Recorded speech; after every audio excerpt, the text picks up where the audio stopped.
Welcome, everyone, to the Her Story podcast presented by Chamber Fayetteville. I'm one of the hosts, Sami, and today I am joined by Tanya Mims. Tanya, thanks for being on the It's my podcast with pleasure. It's us. fun to hang out with you again, Sammy. I know, I'm so excited. Can you take about a minute and just tell us who you are? Tell us a little bit about what you do and who Tanya is. Let's see. I have been in Northwest Arkansas since 1989. I went to the University of Arkansas here and just did not want to leave. And back then it was, most people had to leave. There wasn't a lot of jobs in Northwest Mhm. Arkansas. And when I graduated in 93, but thankfully I got to stay and got into the finance industry and stuck with it, and that's what I'm still doing. I love it. So, what is your job today?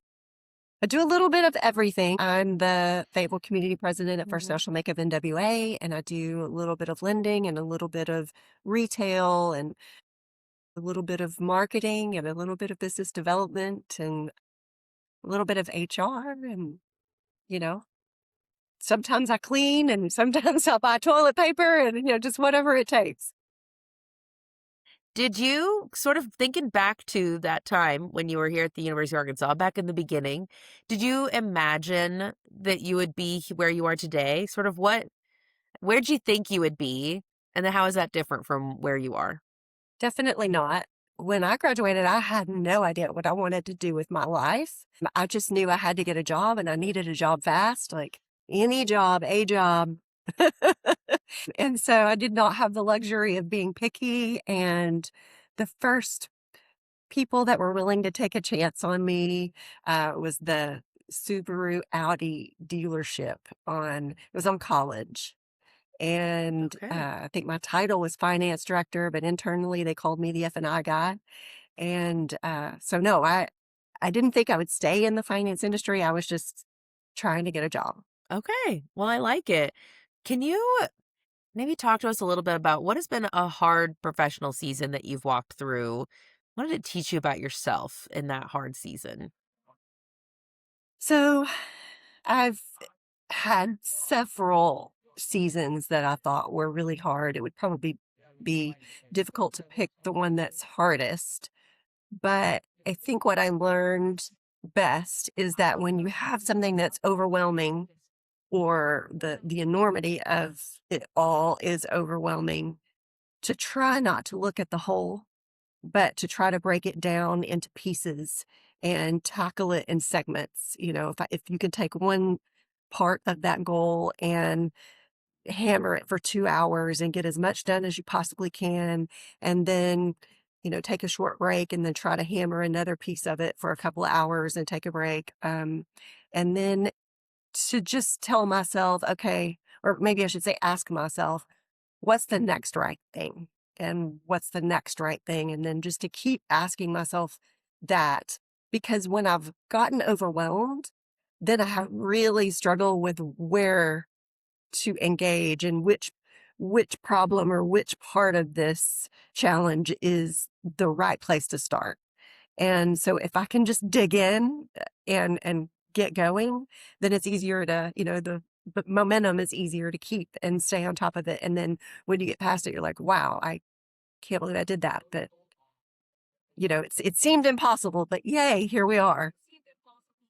I think that that's such good advice, and especially as women, in my experience, overwhelm kind of happens a lot. There just tends to not just be one area of life that pops up, and so when we have lots of things, I really love that advice of what's the next right thing you can do, and almost once you get started, it's easier to keep Yes. going. It's harder to start, but it's easier to The keep object in going. motion. Exactly. Is there sort of on this note of your career, before we shift topics a little bit, do you think there's anything about your journey that would surprise people that they may not expect from you? Hmm. Can I say I don't like public speaking? I do find that people are surprised by that Mhm. because I'm outgoing. I love being in crowds and being around people, and I love people.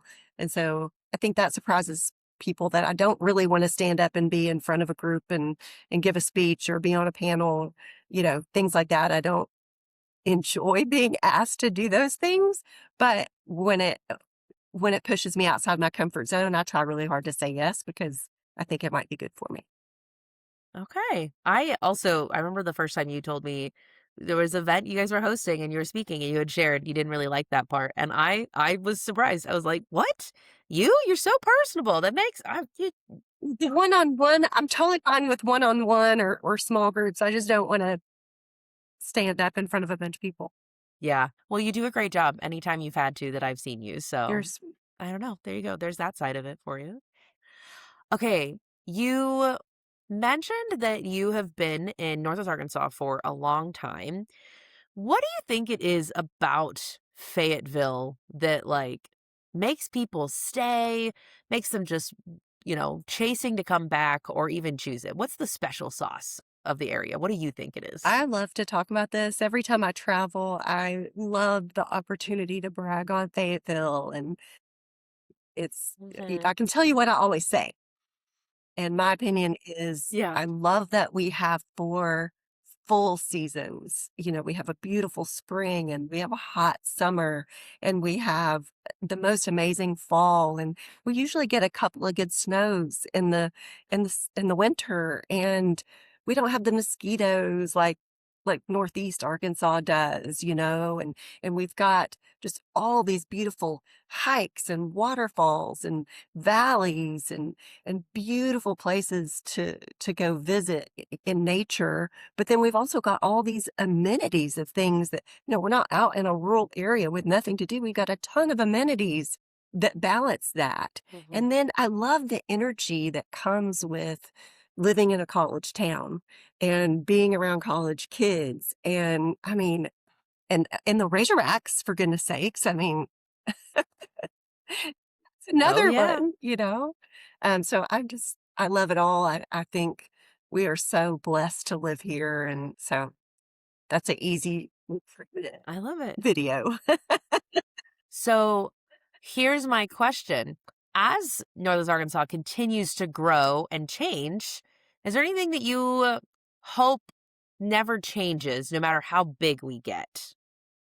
I hope that we continue to focus on using our individual time and treasure and talents to help our community, to be generous, and to continue loving our neighbor as ourselves. That's really good. I like it. Okay, shifting gears a little bit, I want to think about other women in your life. How do you think they would describe you and your career, maybe to a stranger? What do you hope they would Okay, say? that's easier. So I hope they would say hardworking, trustworthy, dependable, passionate, and truly cares about helping people. I would agree with all of those things. So I know I'm not a stranger, but I would agree with Thank all you. of that. I think that that's so Thank you. good. Do you have any advice for maybe women young in their career for wanting to sort of make space for themselves and grow? Do you have any advice? I would say try to go in early, a little bit earlier than what is expected, and try to work harder than your boss. And before you have kids, if you're going to have kids, really be mindful of the fact that that is a special opportunity in your life to give more to your career before they come along. And so be mindful of that and focus on that and give as much as you can in that season. And then also, if your employer is not willing or able to invest in you and in your career growth, then I would highly encourage that person to invest in themselves and figure out ways to invest in themselves. We've got an amazing library with incredible resources that are free. There are plenty of successful women in our area that are generous with their time and willing to mentor someone that is just earnestly seeking advice. And so I would say try to reach out to all the free resources you can, all the online networking groups that are out there today where you can ask questions and people Hmm. just want to help and want to give back and want to promote other women. And I would say take advantage of that and use your off time in that way to grow yourself. Kind of speaking on that, what has been your experience with other women, maybe even in the industry or outside it? Has it felt very generous, very supportive, or more like we're competing against each other, or changed over time? I don't know. What's your take on that? How do you feel like that experience has been for For you? me, early in my career, there were several older, successful women that were near me that I felt like their attitude was, I struggled to get where I am. I fought hard to get where I am. It was difficult. And I almost felt like it was like, you need to go through the same thing. You need to go through the same hardships Mm, to earn and pay your dues. And so I didn't feel like they were generous with time or advice. However, I was very blessed to work with some amazing men that were willing to give advice and give feedback and be transparent and honest with their opinions about what they thought would be helpful or not. And so it ultimately didn't matter. But I want to go back to you talking about changing. I feel like as a society, we are very different now, and we are much more willing to reach out and help younger people if we feel like they're receptive and open and genuinely going to use that advice and not just waste your time. yeah. I would agree in my own experience. I think that there are less mean girls out there than not. There's not no mean girls out there, but because there are also plenty of people who maybe aren't in that category, I'm quick to say like, "Great, maybe I'm not your person and we're not gonna connect. I'm gonna go find different community from people who, I don't know, are genuinely excited for each Right. other's Right. success." And I am grateful for Yes. that. Me too. So it doesn't feel as much like, well, there's a limited number of chairs at the Right. table. It feels more like, let's pull more Right. chairs up and let's keep Right. growing. And I it's totally nice. agree. It's a good place to be at. 100% agree.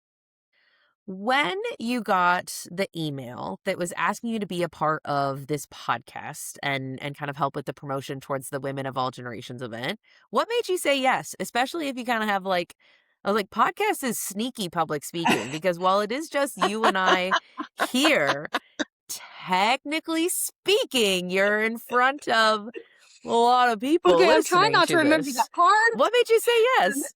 Oh, I'm so sorry. Just kidding. It's just you and I, Um, nobody else. it was that it was outside my comfort zone, and so I do try hard to Okay. say yes when it's something that internally I'm like, I don't wanna do that, I'm uncomfortable, but I think it might be good for me, and so that's why. Yeah.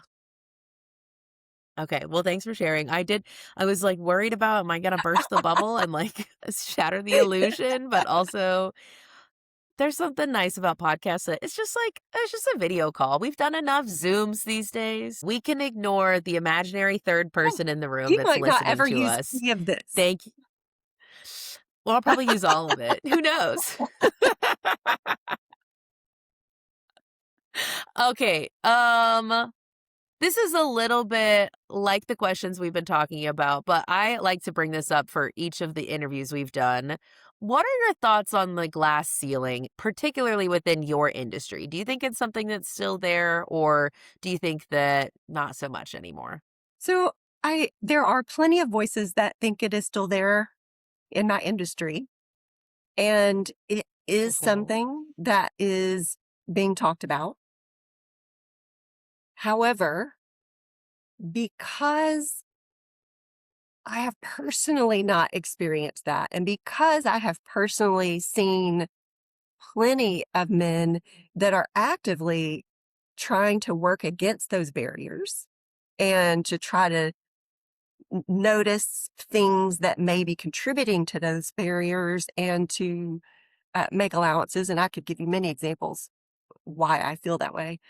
It's not something that I normally want to talk about because I feel like sometimes when you talk about a problem, you're just shining more light on something that we really should probably move our focus to something healthier. Just my personal Yeah. opinion and my own experience.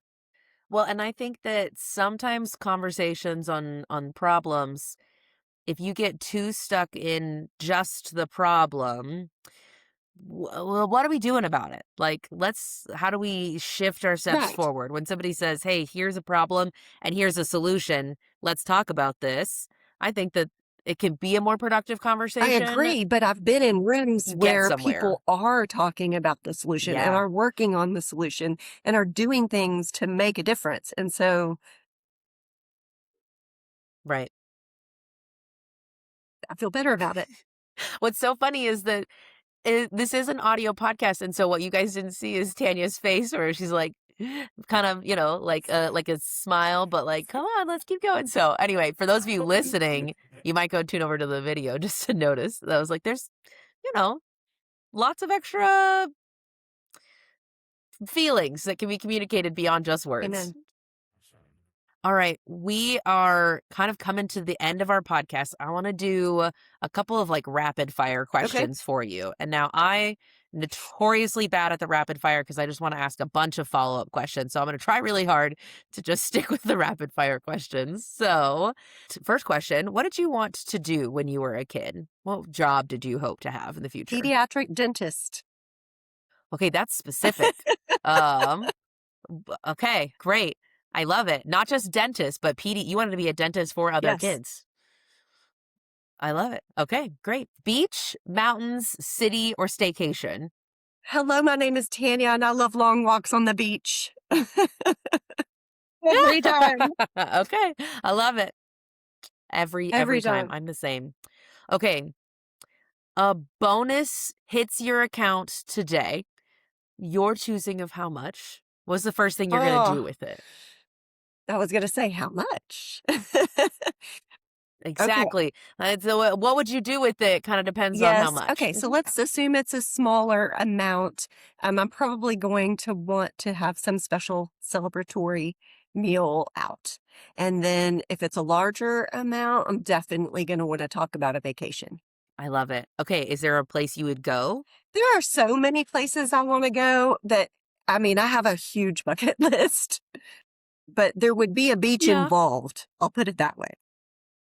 That sounds good. I like it. Okay, if you could describe your wardrobe in 3 words, what would it be? Blazer, cardigan, slacks. I like it.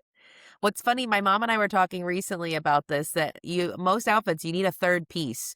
And so your like blazer cardigan selection, like it's got to be Yes. robust in your closet. The third piece really ties it all together. So, okay, and then last question. What's a goal that you have that maybe you haven't told a lot of people yet? And are you willing to tell us a little bit about it Okay, that's today? hard because I feel like all your work goals you've shared with your work family and then home goals with your family. The only one I can think of that I may not have shared is that I really want to get an upper bleph, but I don't know how to say the rest of the word. I think it's like blepharoplasty or something close to that, but it's where they take like excess skin out of your upper eyelid so that I can look more refreshed Oh, than I am. okay. Well, I was like, I don't know what we're talking about. So yeah, I'm glad you described it. So I was like, I'm not sure. Okay. Well, and this is where we said a goal maybe you haven't told a lot of Okay. people about, that way, because I find when we're in good relationship with other, we Right. share the things Exactly. that we're hoping to Exactly. do. And we bring those things up. Absolutely. And so that's, yeah, I love it. Well, Tanya, thanks so much for being on the podcast with It's us fun to today. see. I have really enjoyed getting to yeah, it's so fun to see you. I like just getting to dig in more and pull out things, push you outside your comfort zone in the best of ways. And thank you everyone for listening. And until the next episode, this has been the Her Story Podcast. Have a great day.